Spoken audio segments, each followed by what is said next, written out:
বর্তমানে যে বাজারের অবস্থা, ঠিক আছে, তরকারি পাতি তো কোনো কিছু দাম নাই।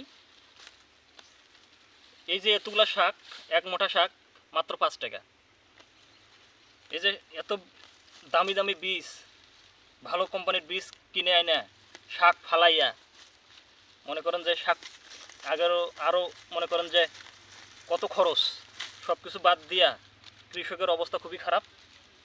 এই যে এতগুলো শাক মাত্র 5 টাকা, এক মোটা শাক 5 টাকা, কিছু করার নাই, অবস্থা খুবই খারাপ। এভাবে যদি চলতে থাকে কৃষকের মাথায় হাত, এছাড়া কোনো বুদ্ধি নেই।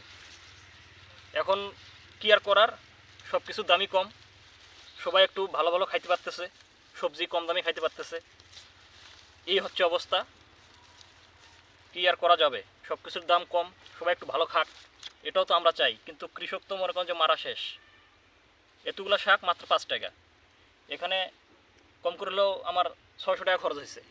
600 টাকা খরচ, এখন 600 টাকা শাক বিক্রি করতে পারবো কি না, সেটাই আছে বড় বিষয়। কী আর করা যাবে, এভাবেই চলতে হবে।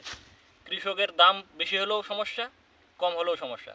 যখন দাম বেশি হয় তখন পাবলিক বলে যে এত দাম কেন, কিন্তু এটা চাষ করতে যে কত টাকা খরচ হয় যেটা পাবলিক বোঝে না।